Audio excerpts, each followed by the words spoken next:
Olá, tudo bem? Deus te abençoe. Estou aqui de volta, né?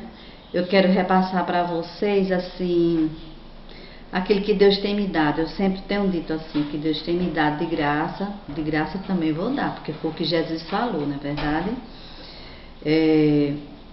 Hoje o tema é Aprendendo com Jocabede e Miriam. Jocabede foi a mãe de Moisés, né? Miriam, sua irmã, certo? Então, essa reflexão eu fiz quando eu fiz uma cirurgia, foi em 2002. E parada, né, sem ter condição assim na recuperação da cirurgia, então foi um momento de refletir e ali aprendi muito e foi uma bênção, viu? Eu quero compartilhar com vocês. Que Deus nos abençoe. Aprendendo com Jocabede e Miriam. Para quem não conhece a história dos antepassados deles, né? Então, de Levi, vou relatar um pouco. Bem resumido, viu? Porque a história é longa. Então, vou fazer um resumo para chegar aqui em Jocabede, né? E Arão, que era o seu marido, da tribo de Levi. Deus havia feito promessas a Abrão de abençoá-lo grandemente e de dar à sua descendência a nação de Canaã. Gênesis 12, versículos de 1 a 7. Deus muda seu nome de Abrão para Abraão, que significa pai de uma multidão, e estabelece um pacto com ele. Está lá em Gênesis 17, versículos de 1 a 11. Abraão gera um filho na sua velhice e lhe dá o nome de Isaque. Abraão era casado com Sara. Está lá em Gênesis 21, de 1 a 3. Isaque, o filho de Abraão, né, aos 60 anos de idade, casa né, com Rebeca e geram gêmeos, né, Esaú e Jacó. A história deles se encontra lá em Gênesis 25, 19 a 23. Jacó, filho de Isaque, né? Ele gera 12 filhos e uma filha, entre eles Levi. Você pode ver em Gênesis 29, 31 a 35, capítulo 30, de 1 a 24, 35, de 16 a 18. Quando falamos o povo de Israel, você vê essa expressão, né? O povo de Israel, trata-se de Jacó, onde Deus mudou o seu nome para Israel. Você vai conferir lá em Gênesis 32, 27 e 28. José era um dos filhos de Jacó, certo? Chegou a ser governador do Egito. E antes de morrer, disse para seus irmãos que Deus iria visitá-los e levá-los de volta para Canaã. Está no último capítulo de Gênesis, é o 50, versículos 24 e 25. Muito bem. Haviam-se passado 400 anos e já tinha morrido toda aquela geração. Os filhos de Israel frutificaram e aumentaram muito, tornaram-se fortes e a terra se encheu deles. Então se levantou sobre o Egito um novo rei que não conhecera a José, que fora governador do Egito. Este rei falou para seu povo que estava preocupado com Israel, porque ele era mais numeroso e mais forte do que o povo do Egito. E usou de maldade para que o povo de Israel não se multiplicasse. Ordenou às parteiras, que se chamavam Sifrá e Puá, que ao ajudarem as hebreias durante o parto, ao verem que era menino, os matasse, e se fosse menina, deixasse viver.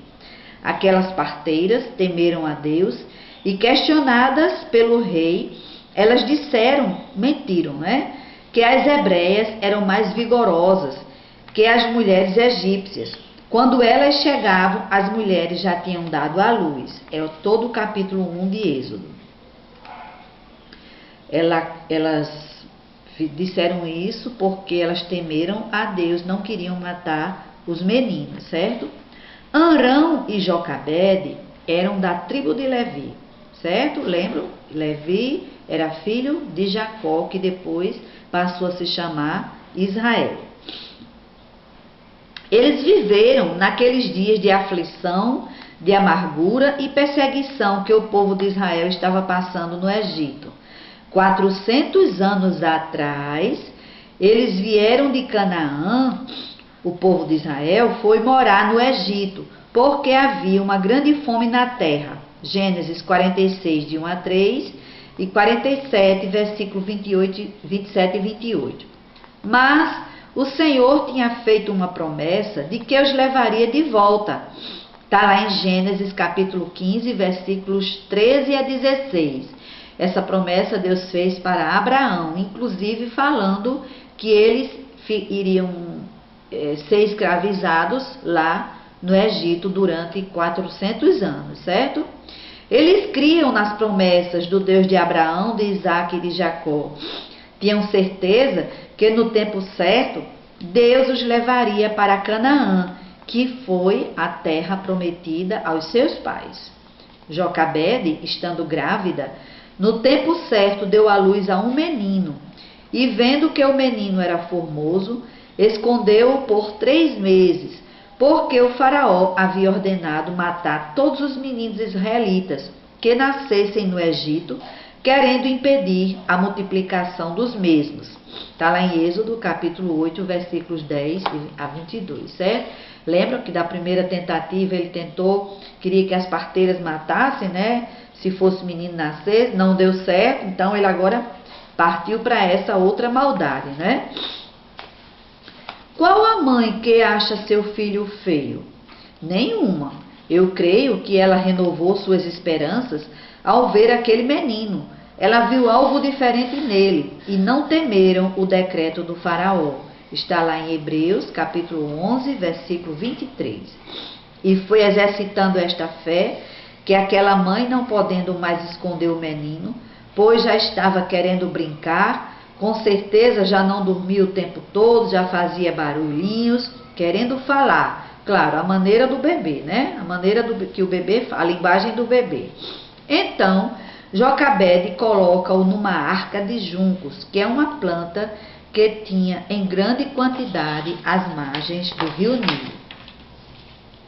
E a revestiu de betume e pés, pondo nela o menino, colocou-o entre os juncos à margem do rio. Êxodo capítulo 2, versículo 3. E não o seguiu. Jocabede não podia ir mais adiante, porque poderia pôr em risco a vida do seu filho. A irmã do menino, Miriam, ficou de longe, observando a arca para ver o que lhe aconteceria. Quando você chegar no seu limite, pare, não vá adiante, porque você poderá pôr tudo a perder. O que você não pode fazer, Deus faz. Não desanime, não se desespere. O nosso Deus é Deus de já. É Deus que nos dá a condição de esperar com paciência. Aquietai-vos e sabei que eu sou Deus, diz o Senhor. Está lá em Salmo 68, versículo 4, Salmo 40, versículo 1 e o versículo 10. Agora é a vez de vermos uma jovem entrar em cena, né? Miriam. Não é de se admirar? Para muitos, o jovem não quer ter nenhuma responsabilidade e ele não é valorizado. Nós podemos aprender muito com esta jovem que se chamava Miriam. Aprendemos muito com você, jovem, com você, criança. O trabalho do Senhor cresceria muito mais se dessemos o apoio devido ao jovem, se dessemos o apoio devido. Não foi em vão quando o apóstolo João disse: eu vos escrevi, jovens, porque sois fortes, e a palavra de Deus permanece em vós, e já vencestes o maligno. Está na primeira carta de João, capítulo 2, versículo 14. Miriam era uma jovem que tinha iniciativa de fazer o que sua mãe não podia fazer. Ela não era precipitada, ela era cautelosa. Aquela jovem não perdia tempo com coisas inúteis. Aproveitava as oportunidades, agia no tempo certo, era esperta, inteligente, sábia, corajosa, tinha fé e, pelo visto, na história, né? Ela esperava resultados satisfatórios. Está lá no capítulo 2, versículo 4. Miriam percebeu que a filha do faraó foi banhar-se no rio e que tinha visto a arca no meio dos juncos e viu que tinha mandado a sua criada buscá-la. A filha do faraó, ao abrir a arca e vendo que o menino chorava, teve compaixão e disse: este é um dos filhos dos hebreus. Miriam, ao escutar aquelas palavras, não perdeu tempo, já se aproximou e foi direto ao assunto. Queres que eu te vá chamar uma ama dentre as hebreias, para que crie este menino para ti? E respondeu a filha do faraó. Olha, eu fiquei impressionada com a atitude dessa jovem, né? A sabedoria dela, a esperteza dela, ela foi direto ao assunto. Não quis nem que deixar a princesa pensar mais um pouco, né? E a princesa simplesmente disse, vai. E a menina foi e trouxe quem? A mãe do menino, trouxe Jocabede, glória a Deus. Grande foi a alegria daquela mãe, e às pressas se aproximou da filha do faraó. Está lá em Êxodo capítulo 2, versículos 6 a 10. E disse-lhe a princesa, leva este menino e cria-o para mim. Eu te darei o teu salário. A Bíblia não relata, mas eu tenho certeza que aquela mãe saiu dali com o coração cheio de alegria, né? E gratidão a Deus por ter livrado o seu filho de ser tragado pelos crocodilos, né? Que eram muitos naquele rio. Eu acredito que ainda existe, né? Ela poderia ficar com seu filho agora em seus braços, sem temer a ordem do faraó de matar seu filho, né? Quem sabe se não tinha até uma guarda na porta, né?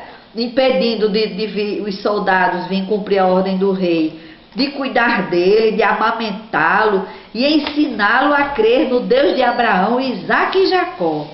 Quando o menino era já grande, ela o trouxe e a filha do faraó o chamou de Moisés, que significa tirado das águas. Devemos somar tudo isso que o jovem tem com a nossa experiência e veremos o Senhor fazer grandes coisas. Quando chegar o tempo de Deus agir na igreja, na tua vida, irmão, irmã, jovem, né, criança, ninguém impedirá. Devemos estar alicerçados na palavra, exercendo a verdade, a justiça pela fé. Você vê lá em Efésios capítulo 6, versículos 13 a 18. Como também cada cristão deve procurar chegar à estatura de Cristo. Efésios 4, versículos 12 e 13. Não andarmos mais segundo os pensamentos e obras do mundo. Efésios 4, versículo 17, versículo 50, versículo 5, Eita Jesus, desculpa. Capítulo 5, versículos 7 a 15. Pregar o evangelho, foi ordem de Jesus, né? Lá em Mateus 28, 18 a 20. Ser testemunha, representar Jesus aqui na terra.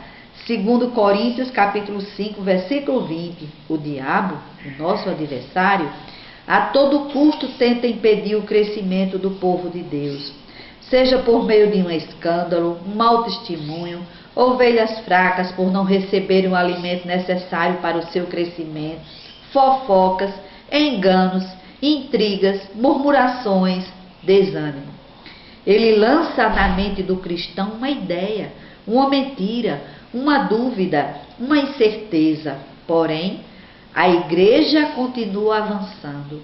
O importante é não deixarmos de olhar para o alvo, que é Jesus. Louvado seja Deus. Graças a Deus. Muito obrigado, Pai. Obrigado pela tua atenção. Em nome de Jesus, amém.